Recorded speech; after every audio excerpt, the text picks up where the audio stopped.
Happy Monday, everybody. Welcome to Capetta Cards and Comics. It's your boy Lou Capetta, having my coffee here in the morning. Very important. I want to show off a couple comic books I picked up yesterday at my local comic shop. There are a lot of local comic shops in my area, probably about 6 to 8 off the top of my head I can think of, just within 15-minute, 20-minute driving radius. There is a lot more comic shops than there are card shops, and I collect cards as well. There's one that's like 40 minutes from me, card shop, and there was another one that was close. That mall closed down that it was in. There's one that sells some cards, but it's mostly like apparel and, stupid shit, like license plate frames and shit like that. But there's a lot of local comic shops. One in my area I go for all my new stuff. This other one I went to yesterday is one I usually go to when I want to buy back issues. They have a huge selection, and they always have good prices. They have great prices on stuff like this. Like this was discounted heavily. Comic book price guide. I still use like eBay prices and everything else. I bought this mostly because I'm a McFarlane guy, and this is the first time that McFarlane drew Spawn and Spider-Man in the same composition. So I actually keep forgetting, but there's a hardcover version of that, and I plan on buying that as well and just keeping that. So this comic shop is really good. They have new stuff too, but I don't buy new stuff from there unless I absolutely have to, because they don't bag and board their new issues, which I know a lot of places do that, but that just sucks, dude. Like if you own a comic shop, just put your new comics in bags and boards. Like, don't pinch fucking pennies like that. I mean, they get a lot of new releases, so I guess because they're a really big shop, I guess like I kind of understand it, but it's still like they just put them up on the rack and they're all it can be a nightmare. Like some of those books, if you're buying a book, like if you're just looking to read it or whatever, but if you buy a book and then a new book and you want to get it graded, which some people do, I guess, you really got to watch, because some of them are in rough shape, and there's no reason why a comic book that comes out now should be in rough shape, in my opinion. But this place has a lot of cool other stuff. They have everything, and one of the coolest things that they have is they have like a whole wall of dollar boxes, which is just every comic book in there is $1. Now, some of them are in rough shape, some of them are, not in bags and boards or just thrown in. And the guy told me that they buy collections and they sort through what they really want, and then they just sell the rest as dollar comics and whatever. But a lot of times, if you days where I want to buy, I'm with my 9-year-old son and he wants some comics, we go in a dollar box and he picks out some cool stuff, and then for $5 he's got a day of just like entertainment. Maybe not a day, but entertainment for like a wintry Sunday or something. You can't beat it. And sometimes you just you find stuff that you really like, stuff that you may want to read or whatever, and it's just $1. It's awesome. So I got a really good haul yesterday. I bought about 15 books, I think, from the dollar bin, from the dollar box, I should say. And then I bought 2 vintage comic books from 1968 that I'm going to talk about that as well. So let's get into this. First up, Avengers number 700. So as you can see here, if you're not familiar, it says 10. They redid the numbering, but under it. And this is something I didn't know. Getting back into comics, a guy at my comic shop told me this, the legacy number, total number of issues, issue 700. And this was $1. The cover price of this is $5.99, and I got this for $1. And you know, the legacy number is nice. Although I feel like it's a way for Marvel to just like, they redo the numbers because everybody wants to buy number ones and low number comics, and you know, new collectors feel like they're not jumping in at issue number, 500 or whatever it is. And then they also do the legacy number because then they can make anniversary issues of this. Instead of just being the 10th issue of Avengers, it's the 700th issue of Avengers. You know, their job is to sell comics. So this is a number one, which you'd never find any number ones in dollar bin. This is X-23 number one. This is, I believe this is the second X-23 series. $4.99 cover price. Got it for $1. Not bad. Here's another number one. Now, this comic is from 1993. It shouldn't be worth anything. There were, I think, 6 of these in the dollar comic box. But with the way that, like, things are exploding from the 90s and stuff now, with if you get them graded and stuff like that, who knows? I bought this because I know for a fact I had this comic, and when I found my comic books recently and I went through the boxes, it wasn't in there.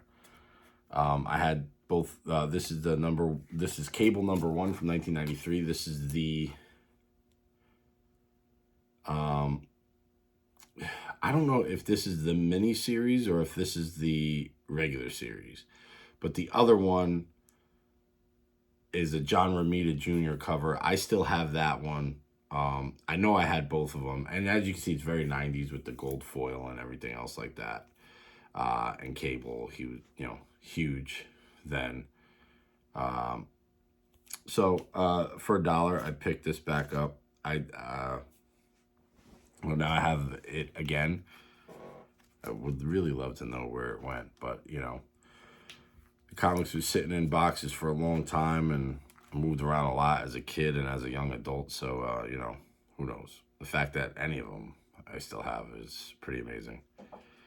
The rest of these are a bunch of Old Man Logan comics, and I like the character Old Man Logan, basically what the movie Logan is based on, the last Wolverine movie, and one of my favorites. So here we go. Old Man Logan number 7. Old Man Logan number 8. And there's only 50 comics in this series, I believe. This is Old Man Logan 8 variant cover. So, I mean, I put a big dent in this, and who knows, maybe I'll just keep buying these if I find them cheap. Old Man Logan 14, and collect the whole run. And some of these covers, I haven't opened any of these. I've read some of them before, like digitally, but this is one of my favorites. This is Old Man Logan number 15. Some of these freaking covers are just amazing. Old Man Logan 16.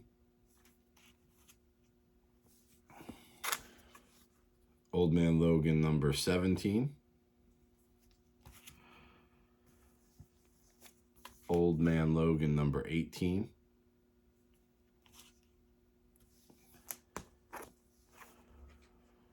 I like this cover a lot too. Old Man Logan number 19. Old Man Logan number 20. Old Man Logan number 21 variant cover. It's Old Man Logan number 25 variant cover.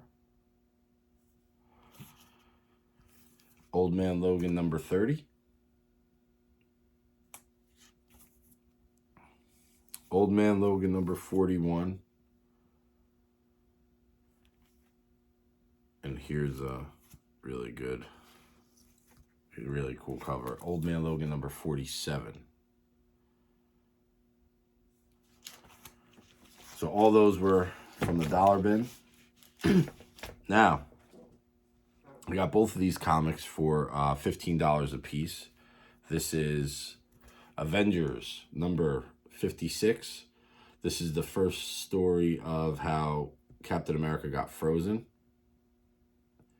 And, there's definitely some issues. This is a comic book from 1968. It's not in the best of shape. I haven't opened it, but you can see the pages. They're probably cream colored. Definitely maybe with some browning on them. The colors on the cover, though, are pretty bright. But for $15, this was really great. I don't mind this at all. This one is Amazing Spider-Man number 63. Now, somebody wrote on the cover, so I mean that there are some issues here, but still, it's like an intact comic book from 1968. Amazing Spider-Man number 63. Just a really really cool, two really cool comics to have. If you've ever watched some of the things that I've done with cards, you know that I'm not necessarily an investor. I'm more of a collector. So lesser grades, as far as condition wise for older product, don't necessarily bother me. And in fact, you could still make money off of them. I'm going to show two trading cards that I have. This is a 1953 Bowman Color Stand Mutual. You can see there's a crease there, but other than that, it's centered. The colors are in good shape. And this is a 1957 Topps Willie Mays. Another one, centered. And both of these are, what is Mays? Mays is a 2.5. This is a 2. Low grades. I bought both of these. I bought this card for $50 about a year ago, and I bought this card for $40 2 years ago. This is 1957. Very into the old New York baseball. I'm a Mets fan, but when there used to be 3 teams in New York, in 1957 is the last year that they show the Giants being New York and the Dodgers being Brooklyn Dodgers. And I want to have Willie, Mickey, and Duke Snyder all on a PSA grade. I only have Willie so far. I have Duke Snyder raw. Mickey Mantle is super freaking expensive. Everything Mickey Mantle. But I bought both of these $50, $40, which even at the time was good. This card right now on eBay, I actually just checked because I'm selling some of my cards. This one I'm not selling, but I just wanted to see anyway. It's going for like in this condition is like $140. And this one right here in this condition, similar. Neither one of these I'm selling. But I do like to check sometimes. You can't find this card for under $100, even in this condition. And if you can, like, you're very lucky. It's still, you're like $90. So,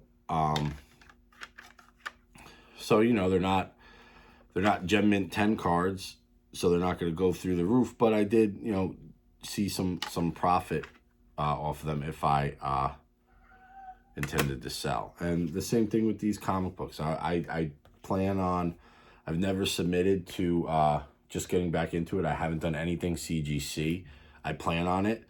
I've been, kind of doing my research and everything else like that. And I have these. I have a couple of older comics that are lower grade, but I want to get them slabbed to get them preserved and out of these, top loaders. And if the grades are lower, the grades are lower. But, I'm seeing comic books that I could buy raw for like $3, get slabbed, and all of a sudden it's a $70 comic book. So, but mostly it's for, the preservation. So if if you want to buy old comics, like, you can find some really good deals buying lesser grades raw, and, to get them graded is not very expensive either. So that's it. That's my comic book haul for this week. thanks for checking it out. And if you have a local comic shop by you, support them. And especially if they have the dollar bins, check them out, man. There's sometimes some good reading in there and some cool stuff. So thanks everybody for rocking with me and watching. And until the next one, peace.